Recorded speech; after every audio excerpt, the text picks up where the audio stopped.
Hi everyone, back to Evermore YouTube channel. It's Chris back with a match preview for Newcastle United's upcoming Premier League game this weekend, Saturday, 3 o'clock. I know, a rarity, against Chelsea at St James's Park. We're back in the Premier League, we're back at home, and we're looking to try and put the Bournemouth result right after this international break. We're going to get stuck right into this in a minute, just talk about how we think the lads are going to line up with our injury-ravaged side, which might just have a boost coming back this weekend. So we're going to talk about that as well. Just before we do, a little reminder, if you're new to the channel, you just checked us out for the first time, good to see you. Why not click that button, hang around a little bit longer? We're over 5,800 subs now. We're closing in on 6K. We would love 6K for Christmas. What a great Christmas present you could give us if you click that button. It's great content here. It's all free of charge. But if you do want to give a little bit back, there is a membership option too, which is only $1.99 a month. You get early access to all the videos, the match preview you're about to watch, transfer rumours, the odd rant off me as well. So it's well worth clicking that button.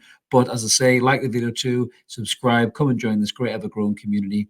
We've got a great chat group going on in the live post matches that we do and what's going on every Monday. So it's definitely worth being involved with. All comments are welcome, apart from the Arsenal fans still crying about us beating them, which is still going on. But anyway, we're not talking about Arsenal. We're talking about another London team, Chelsea. They are coming to town this weekend, and they've just started to pick up a little bit in terms of showing some glimpses of what Mauricio Pochettino could do with this side. So this isn't going to be a slam dunk win for me. This isn't Chelsea at their worst coming to St James's Park. You know, I've had a great result against Manchester City and Spurs. You know, they're starting to show a little bit of attack and prowess as well in their play. They're not the Chelsea of old, that's for sure. You know, you're not talking about Didier Drogba, Lampard and Terry, etc., coming to town and smashing you 5 or 6-0. And we're not the same Newcastle United either. So it will be a really good game, I think, for the neutrals. And it won't be a walk in the park for Newcastle, especially with the side we're probably going to be able to choose from. But I'm confident the lads can get the job done against Chelsea. I really am. But let's get stuck in and have a look how we think the lads are going to line up. Now, this is the lineup that we've gone for. Me and Mark kind of debated a little bit about this, certainly in the attacking third. Now, we'll start there. So Alexander Isak and Miguel Almiron apparently will be fit for this game, which is a huge boost to Newcastle United. We have missed those two players, Isak in particular, massively in the last few games that we've really struggled to get results in. And, we've been blunt up front, to be brutally honest with you. Anthony Gordon can fill in as a striker and he works hard. His work rate's there. He pulls defenders around. He's eager and he's willing, but he's not a centre forward. He doesn't have that same kind of centre forward killer instinct that a Callum Wilson fully fit in and Isak does. So the sooner Isak is back, the better. But this is where we deliberated on this. I think Miggy will probably go straight back into the starting lineup. Obviously, we don't have Jacob Murphy, who's recovering from his shoulder surgery, which he posted a typical Jacob Murphy picture on as well on socials. He really is becoming such a fan favourite and just a football fan favourite, I think, as well, because he's just such a bloke full of life, isn't he? Even when he's been knocked, he just seems to smile through it. It's a great message for everybody, I think, anyway. But moving back to the football, Miggy will probably get straight back into the lineup. I just think Miggy has this innate ability to just bounce back and jump straight into a starting line because he's so fit. He just seems to just get right back to match speed almost instantly. Doesn't seem to need any time to recover and get back to it. So I think Miggy will go straight back in the lineup. Where we've made the changes is I don't think we'll start Isak. I really don't. Eddie might go the other way. He might start Isak and hook him on an hour and then put Gordon back up front. But I just think with, the Paris Saint-Germain and the Manchester United games coming as well, thick and fast, I think we'll probably see Alexander Isak on the bench to begin with, and that will put Gordon through the middle and Joe Willock in the midfield, because the other injury is Sean Longstaff. But the good news about Sean Longstaff is we were worried it was ankle ligaments at first and he was going to be out for ages. But the story is that his ankle is actually healing really well.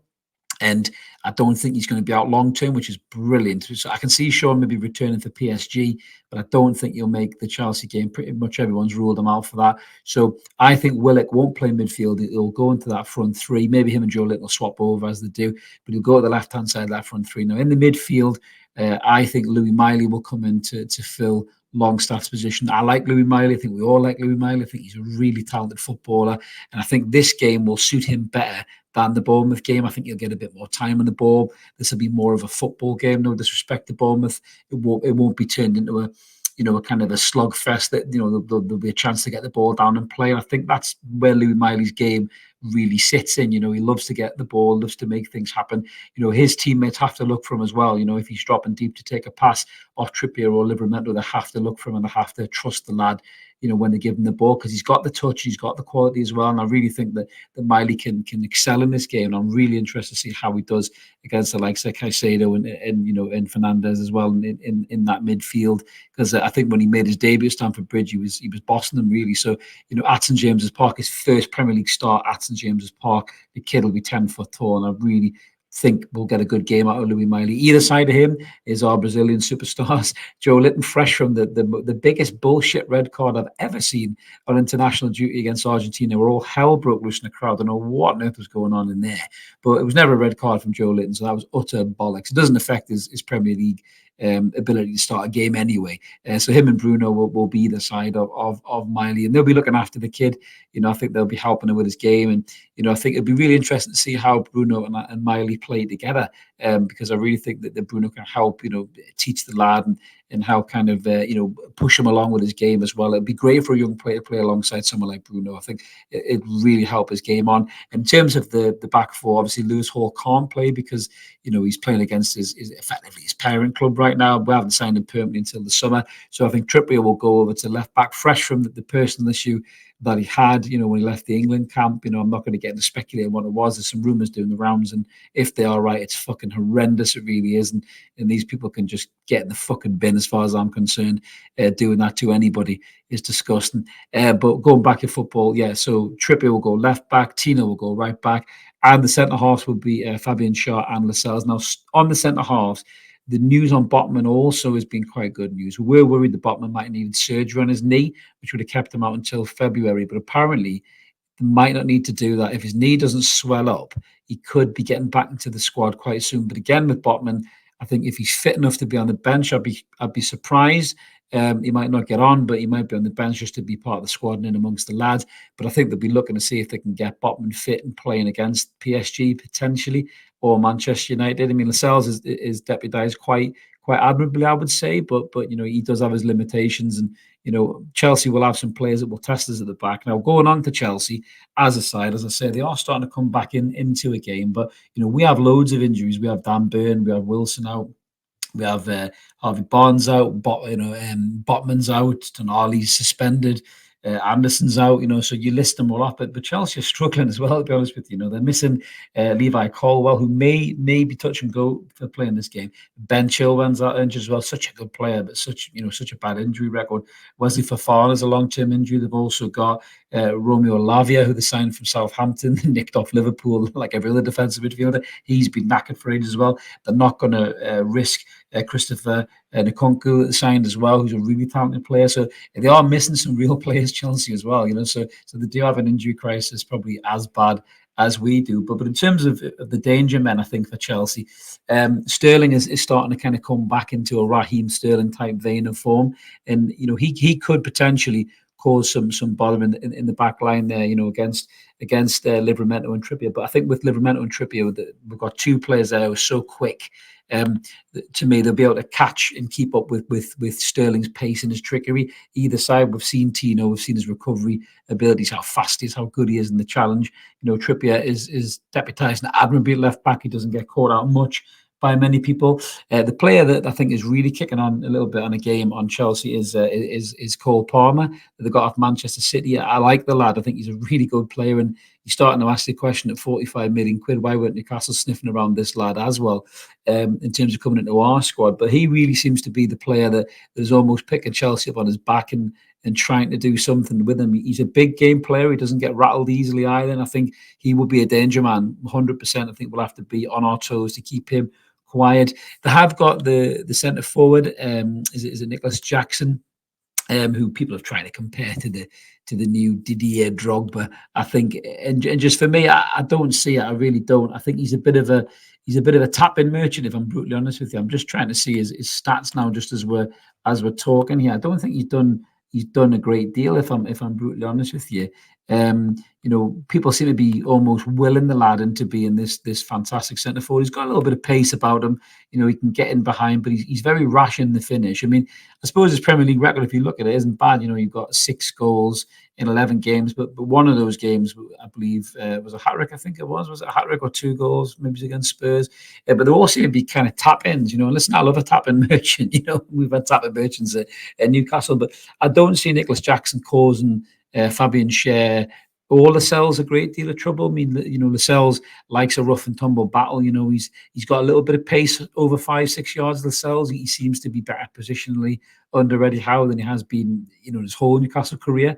Even when he was playing class under Rafa, he seems to be a little bit better than he used to be from a positional sense. He's not as rash in tackle. And Fabian Schär is just a class act, isn't he? In terms of a centre half, he's great with using the ball. He's the kind of player that Silva, I think, once was really. In terms of the Chelsea lineup, Silva is getting to the end of his career. He can be caught at the back. I think Chelsea, they're sitting in 12th in the league at the minute. They're 4 points behind us, so they're not massively behind.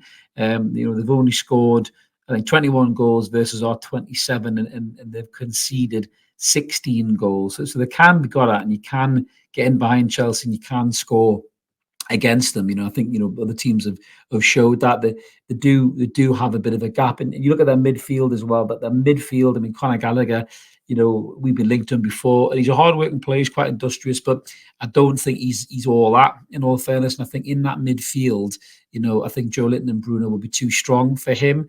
Caicedo again is kind of slowly trying to get into a game. Fernandes has been up and down, in his time at Chelsea. He's had some games where people are saying he's the best thing in the world, and he's had other games where he's looked really weak and poor. And this will be where it'll be interesting for Louis Miley in that midfield if he does come in and start against those three. I think he's got a real good chance of bossing Gallagher, I think, in particular out of those three. But he wasn't fazed by Fernandes when he went to Stamford Bridge. So I'm really keen to see how the young lad plays. In terms of at the back, obviously they've got Reece James as a threat down that right hand side, with his delivery and his pace.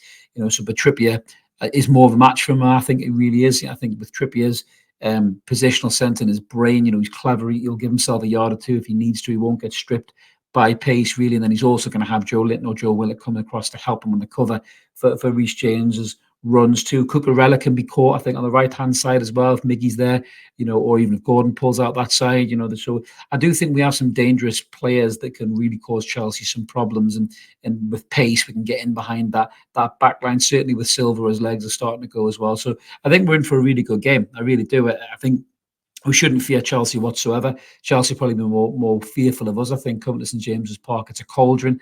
It's become a place, a fortress where even the best teams in the league struggle to lead with points. And I really think we should, rightly so, feel confident going into this game.